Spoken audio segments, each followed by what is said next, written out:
Hello everyone. তো কালকে সরস্বতী পুজো গেল। সরস্বতী পুজো কেমন কাটালে? কালকে ভ্যালেন্টাইন ডে ছিল, মানে বাঙালির ভ্যালেন্টাইন ডে বলা হয় সরস্বতী পুজোর দিনটাকে। তোমরা তোমাদের বিশেষ মানুষের সাথে কেমন আনন্দ করলে, কোথায় ঘুরতে গেলে?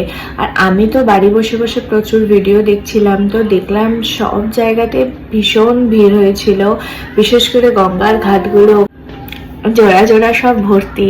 কে কে জোড়া ইলিশ খেলে আমি তো তোমাদের সাথে আমার ভিডিও শেয়ার করেইছি। আমি তোমাদের সাথে বড় ভিডিও শেয়ার করব, তবে কালকে আমি সরস্বতী পুজোর সকালটা খুব আনন্দ কাটিয়েছি। আমার কাকু কাকিমা ভাইদের সঙ্গে ভীষণ সুকল্যাণের সাথে ভীষণ আনন্দে কাটিয়েছি কাকুদের বাড়িতে। কিন্তু বিকেল বেলাটা আমি আর সুকল্যাণ টোটালি রেস্টে ছিলাম।